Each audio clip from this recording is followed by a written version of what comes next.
Hello guys, welcome back again. I hope आप सब अच्छे होंगे और अपने अपने लाइफ्स में अच्छा कर रहे होंगे। तो भाई आज की वीडियो बहुत ही इंटरेस्टिंग होने वाली है उन सभी लोगों के लिए जो भी यूके में अपना फ्यूचर प्लान करना चाहते हैं।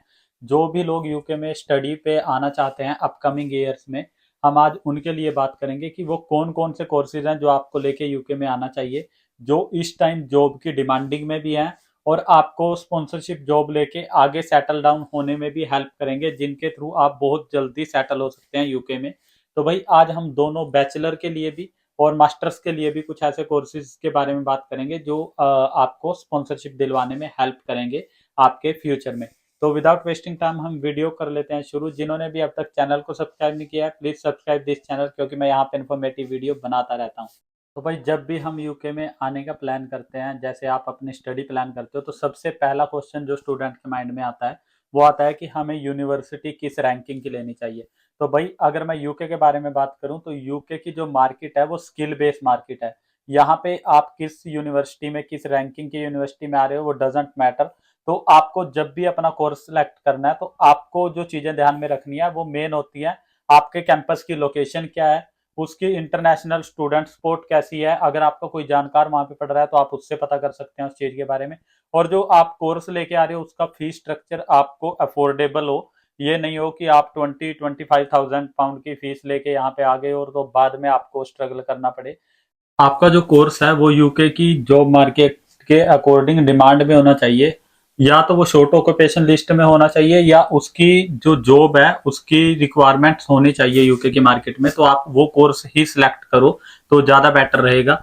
उसके बाद लास्ट आता है भाई, आपका जो कोर्स है वो आपकी प्रीवियस स्टडी से लिंक करता हो या आपका जो प्रीवियस एक्सपीरियंस है उससे लिंक करता हो। ये बहुत जरूरी चीज है। अब ऐसा ना हो कि आप इंडिया में कुछ और जॉब कर रहे हो, आप अपने बैक होम कंट्री में जैसे कुछ एचआर में जॉब कर रहे हैं और आप यहाँ पे आ जाओ सप्लाई चेन मैनेजमेंट का कोर्स लेके, तो वो आपको बिल्कुल भी वर्थ इट नहीं रहेगा, ना ही वो आपको हेल्प करने वाला है इन फ्यूचर। तो भाई आप मेक श्योर कीजिए आपकी स्टडी या आपका एक्सपीरियंस आपके जो यूके में कोर्स है उससे लिंक करे। तो जब आप ये सब सॉर्ट आउट कर लो भाई, आप अपनी लोकेशन देख लो। सबसे पहली बात तो लोकेशन होती है। जैसे आपको लंदन में आना है, मैनचेस्टर में आना है या आप बर्मिंघम आना चाहते हैं, जब आप ये चीज सेलेक्ट कर लो तो उसके अकॉर्डिंग आपको बहुत सारे डिफरेंट यूनिवर्सिटीज के ऑप्शन मिल जाते हैं।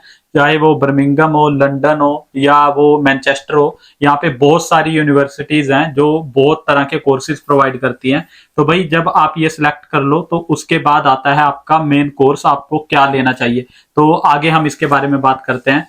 तो भाई जो भी इस वीडियो को आगे देखना चाहते हैं, सबसे पहले मैं ये बता देता हूँ कि मैं इसमें मास्टर्स और जो बिजनेस एडमिनिस्ट्रेशन के कोर्स हैं उनके बारे में बात नहीं करने वाला हूँ, क्योंकि जो भी आप लोग ये ऐसे कोर्सेज लेके आओगे वो यूके की डिमांड में नहीं है इस टाइम, तो आप उसकी वजह से सफर करोगे। तो भाई जो भी इस वीडियो को आगे देखेगा उसको मैं यही गाइड करूंगा कि आप टेक्निकल कोर्सेज लेके आए जो मैं इस वीडियो में बताऊंगा। अगर वो आपकी किसी भी तरह प्रीवियस स्टडी से या एक्सपीरियंस से लिंक करते हैं तो आप इन कोर्सेज में से कोई भी कोर्स सिलेक्ट कर सकते हैं। तो सबसे पहले मैं बैचलर के बारे में बात कर लेता हूँ। भाई जो भी लोग बैचलर्स पे आना चाहते हैं, सबसे पहली बात उनके लिए एक ही है कि आपकी फैमिली पीछे से आपकी जो फी वगैरह है उसको अफोर्ड कर पाए, क्योंकि आज के टाइम में जो यूके की जॉब मार्केट चल रही है उसके अकॉर्डिंग बहुत डिफिकल्ट है कि आप यहाँ से फीस मैनेज कर पाओ कंप्लीट। 100% फीस आप मैनेज नहीं कर सकते। हाँ ये है, अगर आपकी 60-70% फीस आपके घर वाले अफोर्ड कर सकते हैं तो ही आप यहाँ पे बैचलर में आओ, क्योंकि फिर आप इजी गोइंग है, आप मैनेज कर पाओगे। एक बार 3 साल अगर आप यहाँ पे बैचलर कर लेते हैं तो आपको बहुत सारे अदर बेनिफिट मिल जाते हैं जैसे जो मास्टर्स पे आते हैं उनको नहीं मिलते। जैसे अगर आप एनएचएस से रिलेटेड यहाँ पे कोर्सेज करते हो, हेल्थ केयर से हो गए, तो भाई आपको कोई भी एक्स्ट्रा कोर्स नहीं करना पड़ता है। आपकी बैचलर कंप्लीट होते ही आपकी या तो यूनिवर्सिटी प्लेसमेंट करवा देती है या आप खुद भी डायरेक्टली जॉब अप्लाई कर सकते हैं, क्योंकि आपने यहाँ से बैचलर करी है तो आपके पास वो सारे स्किल होते हैं जो यहाँ पे आपको नीडेड होते हैं। जो अगर आप कहीं और से बैचलर करके आते हैं आउट ऑफ यूके से, वो आपके पास नहीं होते, तो ये आपको क्रैश कोर्सेज करवाते हैं, आपको एक्स्ट्रा कोर्सेज करने पड़ते हैं, उसके बाद आप किसी भी जॉब में यहाँ पे जा सकते हैं। तो भाई जो बैचलर के लिए मेन कोर्सेज हैं मेरे अकॉर्डिंग वो हैं आपके, या तो आप कंप्यूटर साइंस से रिलेटेड कोर्स लेके आओ, जैसे जो डिजिटल मार्केटिंग के कोर्स हो गए या आपके एआई से रिलेटेड कोर्स हो गए, वो बहुत डिमांडिंग में है भाई आज के टाइम में। या आपके हो गए नर्सिंग एंड हेल्थ केयर से रिलेटेड कोर्सेज, जो भी आप नर्सिंग से रिलेटेड डिग्री यहाँ पे लेके आते हो भाई, अगर आप नर्सिंग यूके में कर लेते हो तो फॉर श्योर आपको आफ्टर 3 ईयर यहाँ पे जॉब मिल जाती है डेफिनेटली। और आपको कोई एक्स्ट्रा यहाँ के टेस्ट भी नहीं देने पड़ते हैं, क्योंकि आपने बैचलर यहीं करी है तो आपको बहुत इजीली यहाँ पे जॉब मिल जाती है। तो भाई आगे हम बात कर लेते हैं मास्टर्स के लिए। जो भी लोग मास्टर्स में यूके में आना चाहते हैं, तो सबसे पहले हम बात करेंगे सबसे डिमांडिंग फील्ड की, जो है आपका आईटी सेक्टर।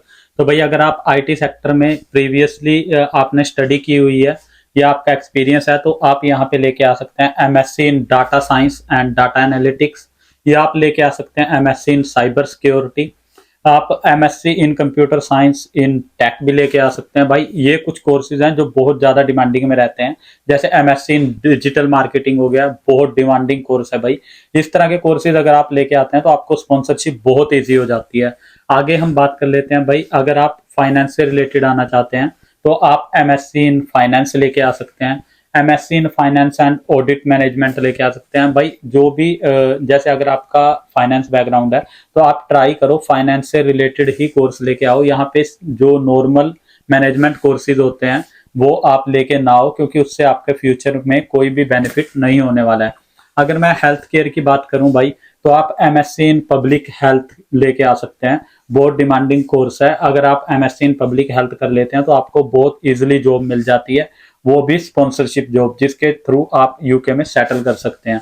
भाई और भी बहुत सारे जो कोर्सेज होते हैं वो आपको आपके फील्ड के अकॉर्डिंग सेलेक्ट करने पड़ते हैं।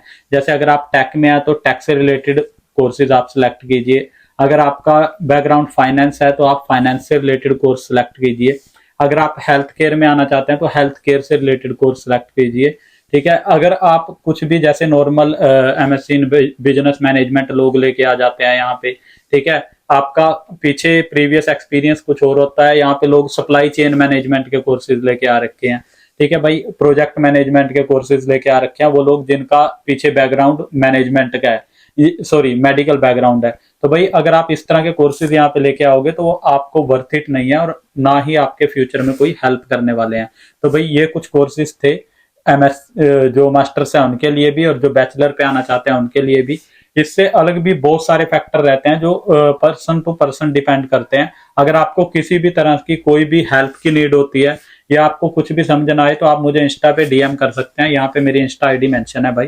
तो thanks for watching this video. अगर वीडियो अच्छी लगी हो तो शेयर विद योर फ्रेंड्स जो भी यहाँ पे सितंबर इनटेक में आना चाहते हैं या जो भी अपकमिंग इनटेक यूके का आप लेके आना चाहते हैं। तो thanks for watching this video.